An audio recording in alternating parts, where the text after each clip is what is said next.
উর্মি সবার সামনে দীপাকে মিথ্যাবাদী প্রমাণ করে অস্বীকার করে যে সে কুন্তলার সঙ্গে দেখা করেছে।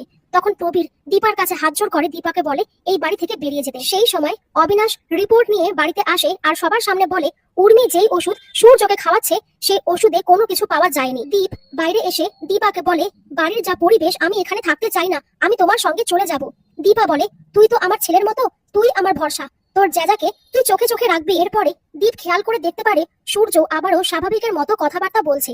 সেই সময় উর্মি এসে বলে আপনার যা যা মনে হচ্ছে আপনি এই ডায়েরিতে লিখে ফেলুন। তখন হঠাৎ করে সূর্য লিখতে লিখতে তার হাত থেকে ডায়েরি পড়ে যায়। সূর্য কেমন একটা হয়ে যায়, যার জন্য দীপ সন্দেহ করে কিছু একটা নিশ্চয়ই আছে। যেভাবেই হোক যাজাকে ওষুধগুলো আবারও দেওয়া হচ্ছে। দীপা এরপরে পুলিশ স্টেশনের বাইরে আসে শোনার জন্য। সেই ছোটবেলার মতো করে গান করে, সোনাও দীপার গান শুনতে পায়। তারপরে রূপা এসে দীপাকে বলে অনেক তো হলো মা, এবার চলো।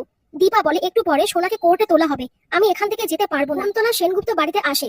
তখনই দীপ উর্মিকে জিজ্ঞেস করে তুমি এত উতলা হচ্ছ কেন, তুমি তো এই সবকিছুর উল্টোটাই চাও। তখন উর্মি দীপের সঙ্গে খারাপ ব্যবহার করে। সেই সময় সূর্য এসে বলে যে আমার মেয়ের ক্ষতি চাইবে তাকে আমি শেষ করে দেব।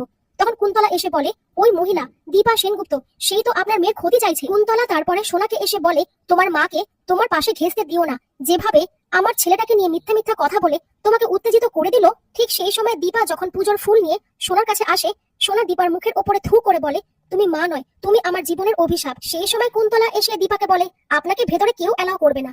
দীপা বলে যার ছেলে মারা গেছে সেই মায়ের মুখে বুঝি এরকম হাসি থাকে। উর্মি সূর্যকে উস্কে দিলে সূর্য পুলিশ অফিসারকে বলে দীপাকে অ্যারেস্ট করতে।